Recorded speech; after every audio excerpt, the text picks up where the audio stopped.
All right, so I'm doing a presentation for the importance of being earnest.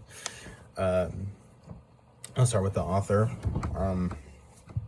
Play background info. All right, so the author was Oscar Wilde, and he was born October 16th, 1854 in Dublin, Ireland, and he died in November 30th, and then 1900, in Paris, France.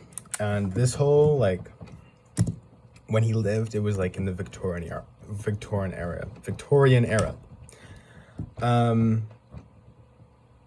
He was very, very involved in the aesthetic movement in England, which is widely described as art for art's sake, and probably has large ties to the Renaissance. For a lot of things I've seen, it's almost like it was fate for him to kind of fall into this role of being like the head of the aesthetic movement. I mean, it was almost like he was this aesthetic king, and he was like renowned for his quotes. And there's just a ton of like these poetic quotes he has. One of them being, "Would that I could live up to my blue china," which is, and like others like that one, that are just very poetic, and it's almost like the celebrity culture kind of thing. His dad, William Wilde, was in Ireland's leading ear and eye surgeon who published books on archaeology and folklore. And Esperanza, which is his mom, I believe, was a revolutionary poet in Celtic myth and folklore. And I believe since both of his parents were distinguished authors and they wrote a lot, this 100% affected his his writing and involvement in education. His schooling is very long. He went to Portora Royal School, and then he got scholarships, he got awards. He went to Trinity College in Dublin, and Magdalene College, Oxford, and he got a degree with honors and just a bunch of this stuff, and which also as I mentioned before plays into this fate thing where he's very schooled, he has all this potential. He won the Newdigate prize with a long poem, Ravenna. And he's described to be a lot of things, a critic, a poet, a writer, all these things. He married Constance Lloyd, and he had 2 children, and he inherited Ladies' World, which is a magazine that supported women, and he forwarded it. He helped it branch out to different types of topics. And finally, he had an affair with a young man, which he got imprisoned for. And he was let out 2 years later and died. Wait, no. Yeah, he was imprisoned for 2 years, and then he was let out, and then he died 3 years later at 46. I don't know. He just felt very with the flow, but also at the same time very against the flow. And just it feels like he came out of nowhere. His early life was also significant, which I feel was established by his socializing skills. So some notable works: The Picture of Dorian Gray, Lady Windermere's Fan, Importance of Being Earnest, Woman of No Importance, and An Ideal Husband. And some of these works people did not or more people appreciated them. That's why they're popular. But there's some critics of it, The Picture of Dorian Gray. Some Victorian critics did not like that one. And because of this, he was an enemy of the aesthetes, and like a product of this, was in the opera Patience, where a character was actually based off of Oscar, which was called Bunthorne, and he was like a fleshly poet. Yeah, that's probably like referring to his indecency. And like while he played into this, and he actually made poems in 1881 that like played into this character and stuff. He went to the US and like it was almost just for him. He immediately as he got there, he had nothing to declare but his genius, and that kind of pissed people off. Like he's so full of himself, and Oscar, he just like he taught about the like the aesthetic movement or like things about it. He wasn't really bugged by it. So the importance of being earnest was first performed for 6 minutes. Oh my god. It was first performed at St. James Theatre at 14th February 1895 in the West End of London. It was received well in the theater, but like people who were in like the same field as Oscar, like his contemporaries, like they had like things to criticize about because the play largely satirized like this Victorian era. Which I think like Algernon has like a ton of things. Like he has like takes about like everything, and I think he like Oscar used this character to like talk about these takes and stuff, which is fun. Like, but he used it in a very comedic way. He's like a product of his times. Like he wouldn't have been imprisoned. And if people weren't so like homophobic and close-minded, like this wouldn't have happened. And it's so interesting to me that he died like in poverty, that's crazy. Like he sounds so like plays like had an effect. People like were entertained by these, and like no one cared. After he was outed. And imprisoned for 2 years. Maybe people like forgot about him, which plays in like this celebrity thing. Like people like, he was canceled, and people were like, okay, bye. All right, so notable performances: Lyric Theater and Hammersmith in 1930, and I love this. I love this so much because the characters, they are like stiff, and like almost unnatural, which is like referring to like how the Victorian era was. It was very, it's very restrictive. In the Globe Theatre in 1939, it was very, like, this performance was very minimalist considering it was in the Globe Theatre. And the Telewa Theatre Company at the Bloomsbury Theatre in London in 1989, which had, like, the black actors, which is very cool. All right, so character analysis. So the relations are so low-key complicated in this. So Jack knows Algernon by chance, I think, and he grew up being Mr. Cardew's son, like adopted by him.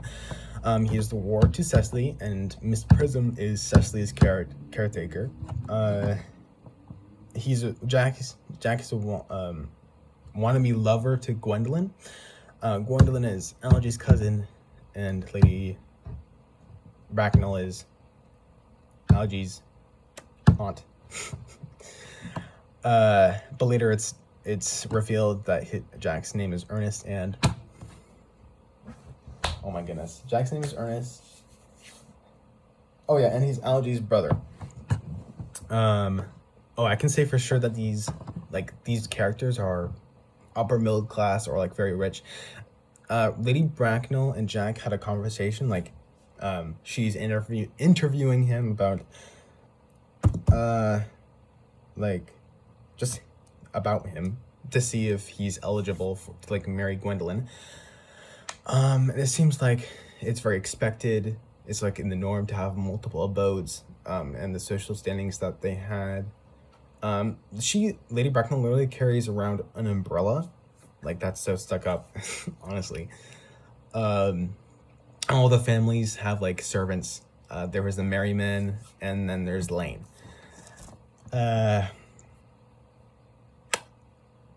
Oh yeah, the book literally says that he makes like he just says his like annual income and it's $1 million from like investments and inheritance from his dad.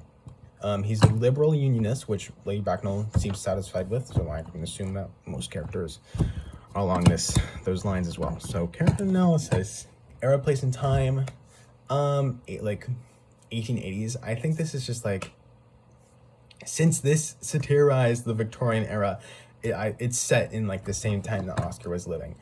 All right, so the name meaning, names in this play are like literally everything. Like the ending line of this play, like the title of this play, is like a play on Ernest.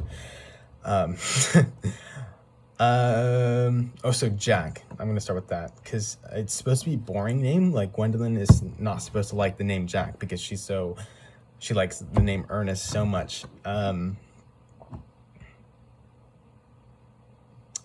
Yeah, also the same thing, like that's the same for Cecily. And also like this falls into place at the ending line of the play. It's like the importance of being earnest. Earnest as a name means serious, which I found weird because like the full name of the play is The Importance of Being Earnest, a trivial comedy for serious people. So I bet there's some connection there because Ernest is a name of a person. Jack Worthing, his last name, is literally just because Oscar went on a vacation with his family to a coastal town named Worthing. It's so funny, like that was so lax. Physical description. There's not many visual indicators in this play. But I think Jack's clothes depend on where he is, if he's in the city or if he's in the country. But I think Jack's clothes aren't very they're not very notable compared to the other characters. But I do know he wears gloves, at least in the city, because he takes them off. Deepest desire, I think it's experience, to experience a variety of things, like the fact that he has a double life, a pure life in the country and the pleasurable life in the city. He wants to experience things. Motivation, he just doesn't want to fall behind his peers, and this comes into the restrictive norms of Victorian society. It sounds like this society, it acts like they're all living full lives, and he just wants to do the same thing. Fearing the most, this question was hard for almost all the characters. But biggest for not being married to Gwendolyn, or things going bad for him, honestly, because of his lies. This kind of thing has a very romantic love of being together or dying kind of thing. Quirks and flaws, he lies to get what he wants. His name being Ernest just coincidentally fell into place to be get what he wanted. He's a hypocrite. Jack and Algernon are very they're mirrors of each other. There's some scenes where they're the exact same, where Algernon and Jack in different scenes ask so Cecily and Gwen are I will only marry a guy named Ernest. And then Algernon and Jack are what about my name? Which, yeah. So that explains so bad, but I think you get it.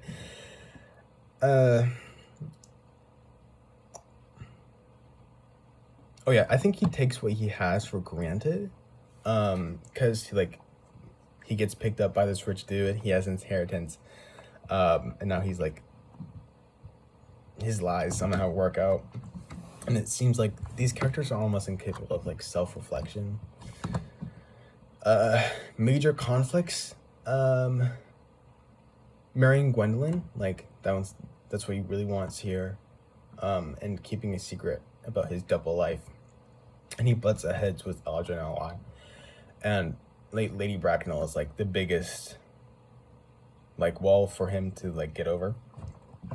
Era, place, and time, they're all the same. Name, meaning for Algernon. Yeah, I'm going. Yeah. I think it's also supposed to be mediocre, so Cecily doesn't like the name because she likes Ernest so much. But I don't know if Algernon is pretty unique name. But the name means with mustache.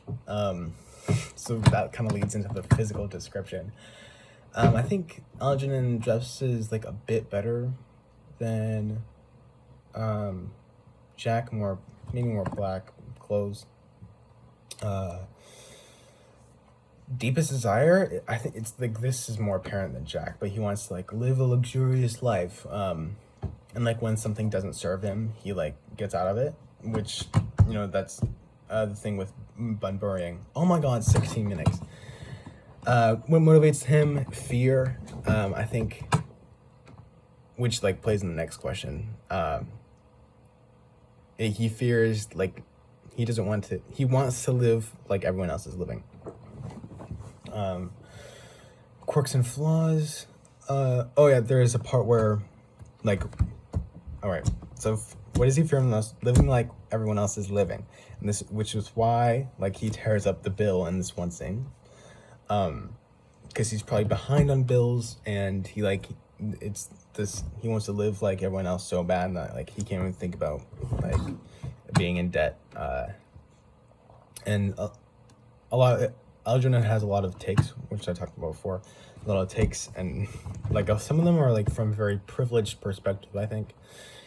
He lives for pleasure. And major conflict. Marrying Cecily, and Jack is kind of a hinder to him. He goes to Jack's place for honesty and he goes to Jack's place for like no other reason other than like that Cecily is hot. I don't know. He seems kind of bored. For Cecily, this is going on Cecily. Cecily is just like era, place, time for anything else.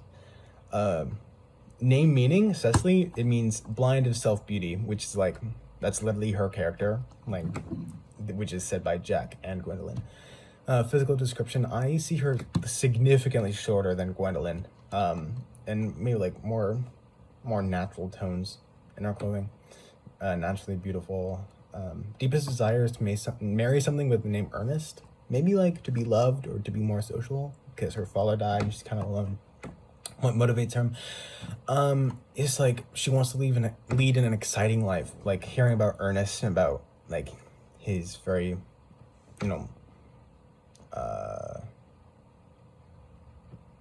like he's living for pleasure in the city that like excites her, and having like a relationship in contrast to her like studies and non-sociable life in the countryside is exciting for her.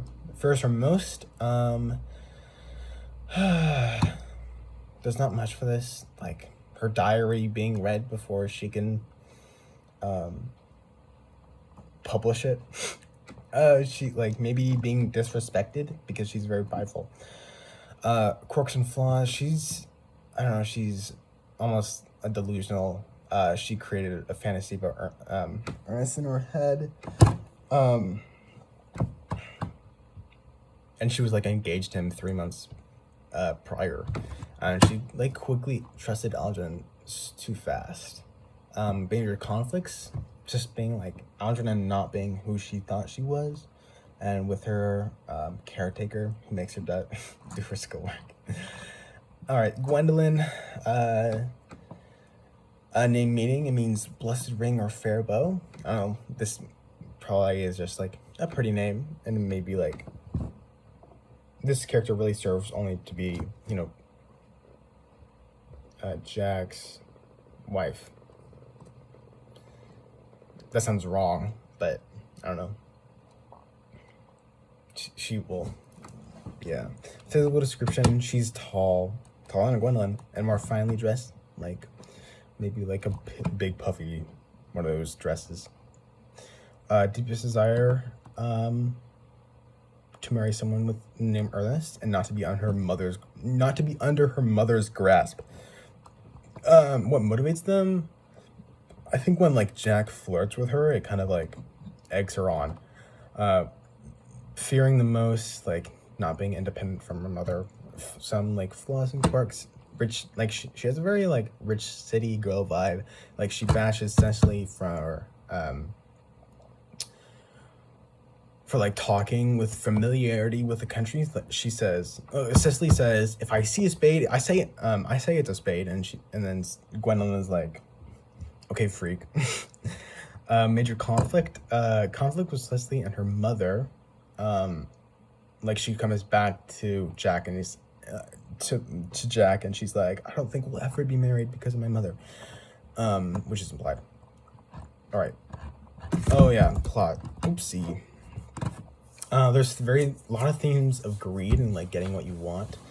Like just like earnest and leading a double life to like, you know, getting what you want, and then Ben Burying by Algernon. And there's another theme is like restrictive cultural norms. Like it's very apparent here, and like Lady Bracknell, she talks to Gwendolyn and she says, "You can't marry Jack. I haven't. It's supposed to be a surprise for you. You shouldn't pick who you're marrying." Oh yeah, the story kind of evolves around the idea of like Jack's lies coming back to bite him. Like it's set up in the early story, and it's like you just know what's gonna happen. Jack is the protagonist. And a twist in the rising action is Algernon coming to Jack's house to seek out Cecily, despite Jack's pleas to get stay away. Which this incident complicates Jack's double life. The climax is the reveal by Jack and Algernon that their name isn't actually Ernest. Some literary elements, a lot of flashing arrows. Oh yes.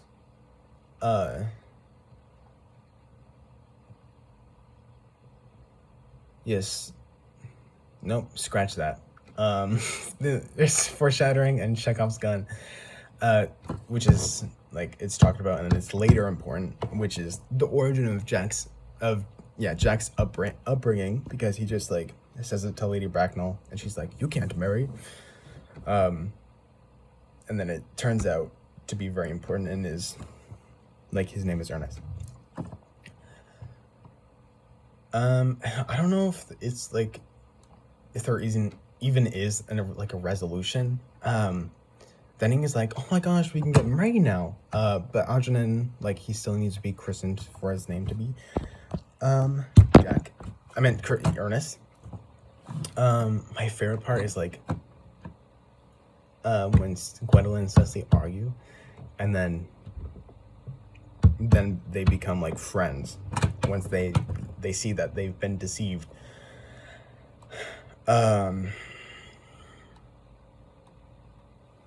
There's like just a ton of snapshots of like what the world was like back then. Oscar just like really put those in there. Like right here, Antonin talks about like the corrupt French drama, which was like to be known at the time for adultery and infidelity apologists. And Lady Bracknell, she really she does not like Bunbury. She's like, dang, this invalid should die. That's funny. All right, I'm going to do the scene, which is going to be Cecily and Gwendolyn. Cecily, I beg your pardon, Gwendolyn? Did you say Ernest? Gwendolyn, yes. Cecily, oh, but it is not Mr. Ernest Worthing who's my guardian. It is his brother. His elder brother. Gwendolyn, Ernest never mentioned to me that he had a brother. Cecily, I'm sorry to say that they have not been on good terms for a very long time. Gwendolyn, that accounts for it. And now that I think of it, I have never heard any man mention his brother. The subject seems distasteful to most men. Cecily, you have lifted a terrible load from my mind. I was growing almost anxious. It would have been terrible if any cloud had come across our friendship like ours, would it not? Of course, you are quite sure that it is not Mr. Ernest Worthing who is your guardian? Cecily, quite sure. In fact, I'm going to be his. Gwendolyn, I beg your pardon? Cecily. Dearest Gwendolyn, there is no reason why I should make a secret of it to you. Our little county newspaper is sure to chronicle the fact next week. Mr. Ernest Worthing and I are engaged to be married, Gwendolyn. My darling Cecily, I think there must be some slight error. Mr. Ernest Worthing is engaged to me. The announcement will appear in the Morning Post on Saturday at the latest. Cecily, I'm afraid you must be under some misconception. Ernest proposed to me exactly 10 minutes ago, and she shows her diary. Gwendolyn, it is certainly very curious, for he asked me to be his wife yesterday afternoon at 5:30. If you would care to verify the incident, pray do so. I never travel without my diary. One should always have something sensational to read in the train. I'm so sorry, dear Cecily, if it is any disappointment to you, but I am afraid I have the prior claim. Cecily, it would distress me more than I can tell you, dear Gwendolyn, if it has caused you any mental or physical anguish, but I feel bound to point out that since Ernest had proposed to you, he clearly has changed his mind. Gwendolyn, if the poor fellow has been entrapped into any foolish promise, I shall consider it my duty to rescue him at once, and with a firm hand. Cecily, whatever unfortunate entanglement my dear boy may have gone into, I will never reproach him with it after we get married. Gwendolyn, do you allude to me, Miss Cardew, as an entanglement? You are presumptuous. On an occasion of this kind, it becomes more than a moral duty to speak one's mind. It becomes a pleasure. Cecily, do you suggest, Miss Fairfax, that I entrapped Ernest into an engagement? How dare you? There is no time for wearing this shallow mask of manners. When I see a spade, I call it a spade. Gwendolyn, I am glad to say that I have never seen a spade. It is obvious that our social spheres have been widely different.